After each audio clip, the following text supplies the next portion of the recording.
Hello YouTube family, कैसे हैं आप सब लोग। आई होप आप सब लोग बढ़िया होंगे। वही घिसा पिटा डायलॉग और हम भी कोशिश कर रहे हैं बढ़िया होने की, बस आप लोग दुआएं कीजिए। व्लॉग आज आफ्टरनून से स्टार्ट किया है। रीज़न ये, बाहर गए थे हम लोग, बाहर गए थे हम शोना के किसी काम से और वो काम हो गया है। शोना के लिए हम एक सरप्राइज़ लेकर आए, आपको दिखाती हूँ मैं, आप लोग देखिए सरप्राइज़ को। तो ये आई है हमारी शोना की बाइसिकल। बस थोड़ी सी इसमें दिक्कत हो गई है, जो इसके ट्रेनिंग व्हील होते हैं ना, वो ट्रेनिंग व्हील फिट नहीं हो रहे हैं और वो बच्ची दोबारा से फिर से रो रही है। और सुबह से आज वो अपसेट है। एक्चुअली रीज़न है, अपसेट माँ की अपसेट बेटी और रीज़न है उसका, और रीज़न है उसका, मैं बोलते बोलते भूल जाती हूँ। रीज़न है, आज सुबह से वो बोल रही है I want to go India home, मुझे इंडिया हाउस जाना है और यहाँ मुझे अच्छा नहीं लगता है। बट अब वो छोटी सी बच्ची है, उसको क्या समझाएं हम, क्या है क्या नहीं है। तो हम लोगों ने सोचा कि चलो उसकी बाइसिकल को बोल रही है बहुत टाइम से, उसको बाइसिकल ला के दे देते हैं, तो मे बी शायद उसका माइंड जो है कुछ डाइवर्ट हो जाए। ला कर दी वो भी, लेकिन स्यापा कर दिया, उसके साइड व्हील नहीं लग रहे और अभी उसको ट्रेनिंग भी नहीं है इतनी ज़्यादा क्या मतलब। अभी तो उसने बस नोएडा में, जब हमारा घर था तो नोएडा में ही चलाई थी, वो छोटी सी थी उस टाइमिंग पे। उसके बाद लॉकडाउन लग गया, अब देखो दोबारा लेकर जानी पड़ेगी साइकिल। तो बस यही सब चल रहा है और ब्लॉग लेट शुरू करने की यही वजह थी। And second thing is that, एक और चीज़ हो गई मेरी शोना को पता नहीं दिन ब दिन क्या होता जा रहा है यार। जब हम लोग साइकिल लेकर आ रहे थे ना, मैं दिखाती हूँ आपको, ठीक है, ये जगह है ना, यहाँ पे एक लेडी बग होता है ना, रेड कलर का कीड़ा होता है ना, जिस पे ब्लैक ब्लैक डॉट होते हैं, वो वाला। तो वो अंदर था, अंदर जा रहा था। मैंने पैर से उसे साइड में कर दिया और वो लिटरली बहुत रोने लगी, सेंटी बेटी मेरी, और मुझसे बोली कि you are not a good mama और आपने लेडी बग को मार दिया and her baby is waiting for her और आपने अच्छा नहीं किया। And I was like feel very guilty कि मैंने उसके सामने गलत एग्जाम्पल सेट कर दिया। आई थॉट कि बच्चे डरते हैं मतलब इन जनरली, तो वो भी डरेगी। और अब वो बार बार मुझसे पूछ रही है कि मतलब लाइक आपने उसे क्यों मारा, क्या है। मैं उसे कन्विंस करने की कोशिश कर रही हूँ बट वो हो नहीं रही है, और मैं उसे काफ़ी बार सॉरी भी बोल चुकी हूँ, बट शायद थोड़ी सही हो जाए। अभी थोड़ा चाय वाय पी रही है, फिर नीचे आएगी, तो मैं सोचा चलो ब्लॉग शूट कर लेती हूँ। बट हाँ, उसने एक चैप्टर मुझे टीच किया आज। वैसे तो हमेशा माएँ करती हैं, लेकिन आज उसने भी किया मुझे। मैं एक्चुअली बकरीद होती हूँ तो मैं भी नहीं देख पाती, कुर्बानी वगैरह मैं बचपन से नहीं देख पाती, और मैं आप लोगों को बताती हूँ मैं बकरा वगैरह भी नहीं खाती हूँ। बस यही रीज़न है। थोड़ा सा जैसी उसकी फीलिंग, वो बिल्कुल मेरे ऊपर जा रही है और मैं नहीं जा रही वो मेरी तरह लूज़र बने। मैं नहीं चाहती वो मेरी तरह कमज़ोर दिल की लड़की बने, मेरी तरह लूज़र बने, वो मैं नहीं चाहती। मैं चाहती हूँ बहुत स्ट्रॉन्ग हो और सब चीज़ देखे, सब चीज़ से फ़ाइट करे। मैं भी फ़ाइट करती हूँ, बट उसने मुझे सुबह में मतलब अभी ये चैप्टर मुझे टीच किया कि मतलब हर किसी का कोई ना कोई होता है, और भले ही वो छोटा सा कीड़ा हो और उसके बच्चे भी वेट कर रहे हैं। मुझे इस चीज़ को मतलब ध्यान ही नहीं था इस चीज़ के लिए मुझे कि इसके पीछे इतनी बड़ी कहानी होगी। तो फ़िलहाल तो हमारी बेटी ने आ गई है सोफ़ी, ये देखिए, ये आ गई है, नाम लिया। से हाय। Hello, open my phone. अच्छा ठीक है। I want to buy new shoes. New shoes and Yeah? No. new bicycle? No. New bicycle? I have already new my dad. Now say I have new my dad. yes. तो ये दोनों आ गई I हैं। want to get one. हाँ देखो, अब ये फ्लिपकार्ट से शॉपिंग चल रही है, इनका कार्ड है। Okay fine, you can go up stairs. ये ब्लॉग नहीं बनाने देती हैं पूरे दिन। बाइसिकल दिखा दी मैंने, बाइसिकल। हाँ, अब नाउ गो अप स्टेयर्स। थोड़ी देर भी अगर मैं आंखों से ओझल हो जाती हूँ ना दोनों के, तो दोनों परेशान हो जाती हैं। अब बहुत मुश्किल से ऊपर गई है, ब्लॉग पूरा करने नहीं देती हैं, सारा सामान ला कर रखती हैं अपना, टॉयज ये वो ब्ला ब्ला। तो अच्छा मौसम हो रहा है यहाँ का। एंड तो हम लोग बात कर रहे थे चैप्टर के लिए। तो आज हमारी शोना ने बहुत इमोशनली सा, एक तो मैं हूँ सेंटिमेंटी सी, ऊपर से उसने एक और चैप्टर सिखा दिया। अच्छा, चैप्टर से याद आया कि मदर्स डे आ रहा है। आई होप आप सब लोगों ने अपनी अपनी माँ के लिए कुछ स्पेशल सोचा होगा और कुछ अच्छा करेंगे भी। वैसे तो कोई एक दिन नहीं होता माँ का, माँ तो जब से हमें पेट में रखती है तब से लेकर जब हमारा वजूद आता है, हमारी रूह उतरती है, तब से लेकर और मरते दम तक जायदाद का हिस्सा बंटवारा सब कुछ माँ बाप करते हैं। खाली हम एक दिन के नाम से ये एहसान नहीं उतार सकते। तो ये एहसान तो ताज जिंदगी का है। बट ये है कि कम से कम बहुत सारी फैमिलीज़ में ऐसा होता है कि बहुत प्रॉब्लम होती है माँ के साथ। बट मेरा मानना है कम से कम एक दिन तो अपनी माँ को दिल से दें, ठीक है। बहुत कुछ नहीं कर सकते तो उनको सुकून दे दें, यही चीज़ है। क्योंकि दुनिया की पहली टीचर जो होती है वो माँ होती है। माँ जब हम पेट में आते हैं तो उस दिन से वो हमें टीच करना शुरू कर देती है। डॉक्टर भी बोलता है, अल्लाह ताला भी इस चीज़ के लिए बोलता है, जब आप प्रेग्नेंट होते हो तो आप सूरे पढ़ो, आप खुश रहो, किसी की बेड डाइटिंग मत करो, किसी की चुगली मत करो। डॉक्टर्स बोलते हैं अच्छा म्यूज़िक सुनो, तो सब कुछ शुरू हो जाता है जस्ट बिकॉज ऑफ दैट कि हमारा जो वजूद है वो अच्छा हो। और हम जब उनके पेट में आए, जब हमारा वजूद रखा गया है, तो हम अच्छा बचपन से ही पेट के अंदर से सोचें और आगे चल के अच्छा करें। बट अल्टीमेट हम लोग नहीं करते और कहीं ना कहीं आप, मैं, हम सब जाने अनजाने बहुत तकलीफ़ दे जाते हैं अपने पेरेंट्स को। बट होता क्या है, ये दुनिया है, तो बात घूम के वहीं आती है। फिर वही आता है कि ऊपर वाली की लाठी, कि आज अगर हम किसी के पेरेंट्स के साथ कर रहे हैं कुछ गलत, या हम अपने पेरेंट्स के साथ कर रहे हैं, तो कल को हम भी उसी दर्जे पे होंगे और शायद हमारी औलाद भी वही करेगी। तो मेरे ख्याल से कम अगर हम उस वे में जाकर, मैं काम भी कर लेती हूँ साथ साथ, तो हम उस वे में जाकर भी अगर सोचें कि भाई अगर हमें अपना बुढ़ापा ख़राब नहीं कराना, या जो है हमारी औलाद हमारे साथ अच्छा करे, तो ये कुएं की आवाज़ होती है। तो हमें भी अपने पेरेंट्स का ख्याल रखना चाहिए। जस्ट बिकॉज ऑफ दैट मुझे तो भाई बहुत डर लगता है इस चीज़ से। मैं अपनी तरफ से पूरी कोशिश करती हूँ कि ना तकलीफ दूँ अपनी माँ को या बेट की माँ को। बट जाने अनजाने हो जाए तो अल्लाह माफ़ करे, ऊपर वाला माफ़ करे। बट हाँ, जानते बूझते हैं मैं पूरी कोशिश करती हूँ कि ऐसा कुछ ना हो। और अपने बच्चों को भी यही सिखाती हूँ कि बस बेटा कोई बात नहीं, बड़े हैं, बोल देते हैं उस चीज़ के लिए। तो इस मदर्स डे पर मैं तो यहाँ हूँ और हर साल मतलब बाहर ही होती हूँ। बट हाँ, जब मैं अनमैरिड थी ना, तो मैंने ना अपनी अम्मी को एक डायमंड की नोज पिन दी थी। नोज पिन, हाँ, अच्छी बड़ी सी नोज पिन है।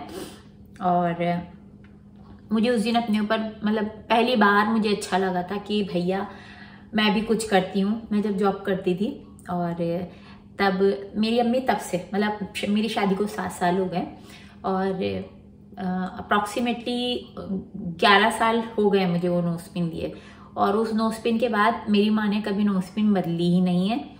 मुझे बहुत अच्छा लगता है। वो ईद के कपड़े बदल लेती हैं, सब बदल लेती हैं, लेकिन वो नोज पिन नहीं बदलती। तो उससे मुझे बहुत अच्छा लगता है। मुझे लगता है कि चलो मैंने, क्योंकि देखो फ्रेंकली स्पीकिंग मेरी माँ ने कभी डायमंड नहीं पहना था, तो मुझे था कि चलो भाई पहला डायमंड मैं दूँ, बेटी दूँ। बेटियों का बड़ा वो होता है कि बेटी है, तो मुझे था कि भाई मैं भी दूँ। और हम लोग लाइक 5 बहनें हैं, तो मुझे मेरे पापा ने हमेशा एक बेटे की तरह पाला भी, मतलब बेटियों की तरह माँ ने काम सिखाया। एज यूजुअल माँ पहली टीचर होती है हमारी ज़िंदगी की, बुनियाद रखने वाली, अच्छी और बुरी। तो उन्होंने सब कुछ सिखाया, घर गृहस्थी, खाना पकाना, ये वो।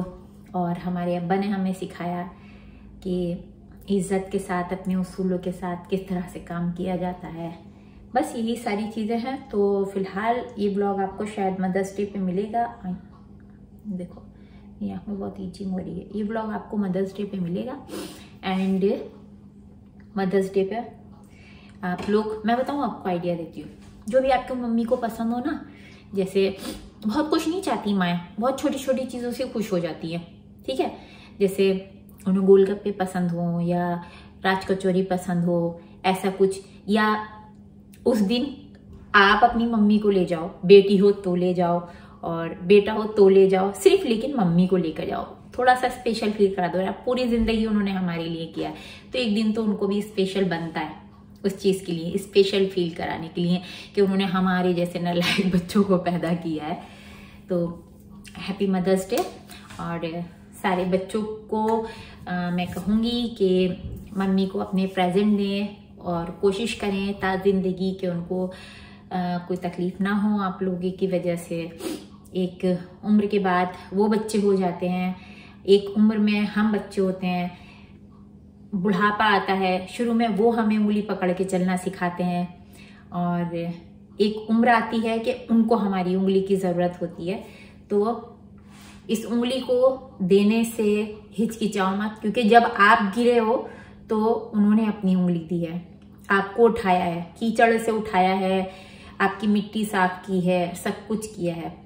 तो इस बार उंगली देने का टाइम आप लोगों का है, हम लोगों का है कि हम अपने माँ बापों को उंगली दें और उनको बाथरूम तक ले जाएं, उनको मार्केट तक ले जाएं, और जो चीज़ें उन्होंने हमारी वजह से कभी इंजॉय नहीं की या नहीं खरीद पाए या नहीं बोल पाए, तो वो चीज़ से कम आप उन्हें अब दें। उन्होंने हमारे लिए इतना किया, तो हम तो खैर ता जिंदगी वो हक अदा ही नहीं कर सकते, बट उस एक पल के लिए ही सही, बट उस एक पल के लिए खुशी तो दे दें। तो अगर मैं इंडिया में होती तो मैं कुछ करती, बट हाँ ऐसा कुछ नहीं है। मेरी माँ हमेशा जब भी मदर्स डे आता है वो अपने नोस्पिन पे हाथ रखकर बोलती है, ये मुझे मेरी शाहीन ने दी थी। मुझे घर में शाहीन बोलते हैं, वैसे ही मेरा डॉक्यूमेंटेशन जो नेम है वो उरूज है, बट वैसे मुझे शाहीन बोलते हैं घर में मेरे घर वाले। और डॉक्यूमेंट से याद आया यार, आज बहुत बड़ा स्यापा कट गया है, स्यापा ये कट गया है कि जी मेरे 10th-12th के जो डॉक्यूमेंट्स थे ना, 10th-12th के डॉक्यूमेंट्स मेरे मिसप्लेस हैं। और जावेद को मेरा एडमिशन कराना था यहाँ पर किसी कोर्स में, क्योंकि मुझे थोड़ी सी प्रॉब्लम हो रही थी, तो डॉक्टर ने बोला कि तुम किसी कोर्स वगैरह में इनरोल करो, that would be better for you. और उसके लिए चाहिए मेरे सर्टिफिकेट। तो 12th का ग्रेजुएशन का सब कुछ है, और मेरे पास 10th और 12th के मेरे सर्टिफिकेट नहीं खुल रहे हैं। सुबह से मुझे और ज़्यादा टेंशन हो रही है। अब लेट्स सी क्या होता है। कभी मेरी लाइफ में यार स्मूथ क्यों नहीं चलता है सब कुछ कोई ना कोई रायता फैला ही रहता है, और मैं आप लोगों को पकाती रहती हूँ। पता नहीं क्या आया, कुछ तो आया है भैया, हमारे घर कुछ आया है। हाँ तो जी हमारी आ गई है घास काटने की मशीन, बागबानी करने की। हमारे लैंडलॉर्ड जो है वो मशीन लेकर आए हैं, क्योंकि अब हमें घास की कटिंग करनी है। पहले स्नो साफ करो, फिर घास की काटो, घास की नहीं घास को काटो। तो मशीन आ गई है। अब देखो घास बहुत बड़ी बड़ी हो गई थी ना ग्रास, तो वो काट। नोरा नो बेटा, पापा is angry. Yes come inside. तो अब लेट्स सी यार, पता नहीं डॉक्यूमेंट का क्या होगा। जावेद का मूड भी थोड़ा सा ऑफ हो रहा है, और बस स्यापे स्यापे कट रहे हैं, कुछ भी स्मूथ नहीं हो रहा है। आप लोग दुआ करो यार सब स्मूथ हो जाए। बस ऐसे दिन सड़े सड़े से ही जा रहे हैं, कुछ अच्छा नहीं हो रहा है। मतलब अच्छा तो हो रहा है, मेरी बहुत नाशुक्र है, अच्छा भी हो रहा है, बुरा थोड़ा ज़्यादा हो रहा है, बट चलो सब वक्त निकल जाता है, ये भी निकल जाएगा, वक्त है। That's it. तो मैं चिपू चिपू हो रही हूँ। थोड़ा तेल डाला था, अभी तक पूरा डाला नहीं है, अब दोबारा से तेल डालना है। क्या हुआ बेटा? योर पापा इज कमिंग। वो वरीड हो गई कि उनके पापा चले गए कहीं बाहर। क्या हुआ? What happen? Where is your papa? Papa, I'm outside. What he is doing? Papa, it's TV on the line. हाँ, से पापा कम इनसाइड, से हाय टू अंकल. शोना नो बेटा, दिस इज डर्टी. बेचारे बच्चों को कभी कभी कोई दिखने को मिलता है ना, उन्हीं को हाय हेलो कर देती है. तो आज हमने बनाया है, आज हमने खाना जल्दी बना लिया है. खाने में हमने बनाया है आज गट्ठा करी. ये देखिए, मैं आपको यहाँ से दिखाती हूँ. आज मैंने गट्ठा करी बनाई है खाने में, और पकौड़ी वाली नहीं बनाई है. चिकन भी था बट हमने चिकन नहीं बनाया, हमने गट्ठा करी बनाई है. रीज़न इज़ दैट कि बिरयानी बनी थी हमारे यहाँ 3 दिन पहले, और हफ्ते में 2 हफ्ते में एक ही बार हम लोग गोश्त खाते हैं, मतलब नॉनवेज वगैरह खाते हैं, ज़्यादा हम लोग खाते नहीं हैं, इसलिए हमने गट्ठा करी बनाई है. और अब एज़ यूजुअल हमारा बॉक्स अभी तक नहीं आया है. 29 को वो टोरंटो में आ गया था, बट टोरंटो में आके वो अंडे दे रहा है. हमें एक की जगह 2 बॉक्स मिलेंगे, जो ऑर्डर हमने किया था. 2 लहंगे 2 बच्चों के हमने ऑर्डर किए थे, अब वो उस बॉक्स में रखे वो 4 हो जाएंगे. तो जिस दिन 4 होंगे उस दिन वो कंटेनर ओपन होगा कि भैया आपके बॉक्स की ने डिलीवर किया है एक और बॉक्स, उसमें आपका सामान डबल हो गया है. बस यही फनी चीज करके बॉक्स की वजह से मुझे बहुत गुस्सा आ रहा है रियली. उस बदतमीज इंसान ने इंडिया में बताया नहीं कि कंटेनर की ये सिस्टम होता है. हम लोगों को तो नहीं पता था, बट कोरियर वाले सब जानते हैं. आप लोग आगे से ध्यान रखिएगा. आप भी, हमने भी कर लिया, बट सबके रिलेटिव्स कोई ना कोई बाहर रहता है या बाहर से किसी को भेजना होता है. तो जब भी बाहर से कोरियर करें या बाहर कोरियर, मतलब कोई रिलेटिव आपको कोरियर करें इंडिया, या आप किसी को बाहर अब्रॉड में करें, तो सबसे पहले क्वेश्चन पूछ लीजिएगा कि भैया कंटेनर का तो कोई सीन नहीं है. जैसे हमारे साथ ये हमारा कांड हो गया कि अभी तक कंटेनर जो है हमारा, एंड बिलीव मी, जो कंटेनर का वो बॉक्स का जो अमाउंट था वो था 3200 रुपीज फॉर 5 kgs. ठीक है. एंड हमने जो डिलीवरी कराई कि हमें ईद तक सामान मिल जाए, वो 6200 रुपीज का है. यानी हमने डबल अमाउंट देकर डिलीवरी कराई कि ईद तक हमारे कपड़े हमें मिल जाए. वो फास्ट ट्रैक पे था. अब फास्ट ट्रैक पे उस कोरियर वाले को और भी मजा आ गया, और उसने बताया नहीं कि भैया तुम कितने दिन पहले भी कराओ, लेकिन तुम्हारा कुरियर तो टाइम पे पहुंचना ही, क्योंकि वहां तो कंटेनर सिस्टम होता है. वो उस बदतमीज इंसान ने हमें नहीं बताया. तो आगे आप लोग भी ध्यान रखिएगा, ये कंटेनर सिस्टम होता है. कंटेनर जब ओपन होगा 1 महीने बाद, 1 दिन बाद, 1 घंटे बाद, तभी हमारा जो सामान है वो हमें मिलेगा. गॉड नोज हमें कब मिलेगा. ठीक है. और आप लोग दुआ करो, बताना आप लोग मुझे कमेंट, वैसे तो आप कभी कमेंट करते ही हो वैसे बताना आप लोग भी. ठीक है. अगर आप लोगों को कोई और इन्फॉर्मेशन चाहिए. एंड ब्लॉग को हम लोग ख़त्म करते हैं, क्योंकि मुझे ना थोड़ा सा काम करना है. ये आ रही है पीछे मैडम हमारी छोटी वाली. तो मुझे एक शॉर्ट्स भी बनाना है हेयर ऑयलिंग के ऊपर, सो दैट मैं उसे कंप्लीट करती हूँ. ब्लॉग को मैं यहीं ख़त्म करती हूँ. ब्लॉग देखिए, और ब्लॉग पसंद आए तो उसे लाइक एंड सब्सक्राइब कर दीजिएगा, आगे शेयर भी कर दीजिएगा. और हैप्पी मदर्स डे आप सभी लोगों को, जो माएँ बन चुकी हैं उनको भी, जिनके माँ बाप हैं अल्हम्दुलिल्लाह उनको भी. और एंजॉय कीजिए फैमिली के साथ. जो लड़कियां ससुराल में हैं वो मदन लोग के साथ एंजॉय कीजिए. जो लड़कियां अभी मैके में हैं और जो बेटे अभी हैं अपने माँ बाप के पास, वो उनके साथ एंजॉय कीजिए. उस दिन के लिए सेलिब्रेट कीजिए. ठीक है. मम्मी को थोड़ा सा अच्छा फील कराइए. तो चलिए, नेक्स्ट व्लॉग तक के लिए बाय बाय. और अब मैं ध्यान रखूंगी कि किसी भी कीड़े को नहीं मारते, उसके आसपास उसकी फैमिली होती है. चैप्टर नंबर 1 आज मुझे मेरी बेटी ने सिखाया लेसन. तो चलिए मिलते हैं फिर नेक्स्ट ब्लॉग में. तब तक के लिए बाय बाय. अल्लाह हाफिज. Take care.